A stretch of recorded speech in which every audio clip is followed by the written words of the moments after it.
Jason Chambers, Project Manager for Kidsafe Victoria. Jason, button batteries, most common thing in the house, but they're deadly. Tell us about what we've got here. Oh, that's right. Button batteries, they're found in a lot of different products in our homes. Everything from remote control for our TVs, to car keys, to toys, to bathroom and kitchen scales. And they are really deadly for children if they do access them and ingest them. And what happens is they cause a chemical reaction when they are swallowed by a child. They interact with the saliva, and that chemical reaction can cause really serious burns in as little as 2 hours. And that's what we can see here on the piece of ham here. That has a button battery inside, and as you can see, that's been in there for just a little bit over 2 hours, and you can already see the burning that it's doing to the ham in that little amount of time. So you can imagine if that was a child who had swallowed that, the kind of damage it could do to their esophagus or wherever that gets lodged on their insides. But having said that, Jason, it's often too late once the child's swallowed it, because the parents aren't aware, and obviously it can cause irreparable damage and even death. That's right. As you can see, it does burn quite quickly, so that's why it is so important that children get the care and attention they need really fast, because it does start burning within 2 hours, and the longer that it's in there, the worse that the burning will get as well. And that is one of the hard things, because some of the symptoms do look like normal childhood illness symptoms, so coughing and discomfort. Sometimes it can be really hard to tell that a child has actually swallowed a battery, and that's what's making them sick. But in Australia, there are 20 children a week that are actually being rushed into the casualty centres having swallowed button batteries. Is it just a matter of people being careless around the home?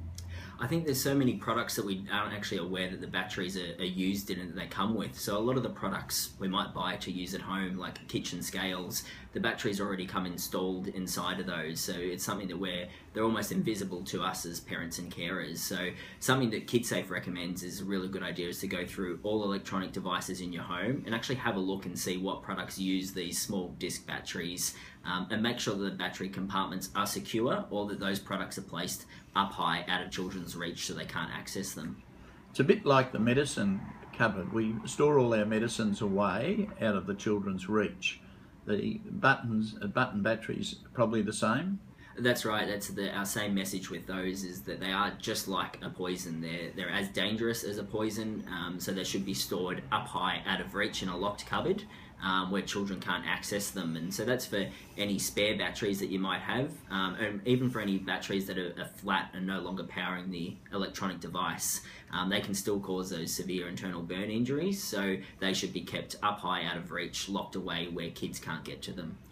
So the message would be for anyone seeing this and looking at that piece of ham to do an audit on their home. Yeah, that is our message, is to go through your home. Like I said, there might be a lot of products that you haven't actually bought the batteries and installed them. They've come in there when you've bought the electronic product. So having a look through your home, having a look at what contains these types of batteries, and what children have access to as well. So trying to place some of those items out of reach of children, so they can't get to those batteries. The issue of people taking batteries out and putting a new one in, often the habit is just to throw the old battery in the kitchen drawer. That's right. It's often something that we're more focused on putting the new battery in. The old one's left out, or it's put in a drawer somewhere. It's not really something that we think of as being dangerous, but it still can cause those severe internal burn injuries. So it's really important, if you're saving up those batteries, to take them to be recycled all at once, that they are stored up high out of reach in a locked cupboard where children can't get to them. That's the best method to prevent them from accessing and ingesting them. And people who are buying toys that have got button batteries in, is there an extra warning there? Well, the good thing with a lot of toys is that toys made for children under 3 years of age are required to come with a secure battery compartment. So you'll see that they all do have, they require a screwdriver to get in and out of the battery compartment. But it's really important that that battery compartment is made secure every time the batteries are changed over as well, so that it's screwed back into place, which really does help restrict children's access to the batteries that are inside. And lastly, through the ham there, we've actually run campaigns where the battery is actually burnt through. So it is replicating what's happening to the children's lung. That's right, it does show what happens if the battery does become lodged inside the child, and what it does, it mimics what happens to the child's flesh.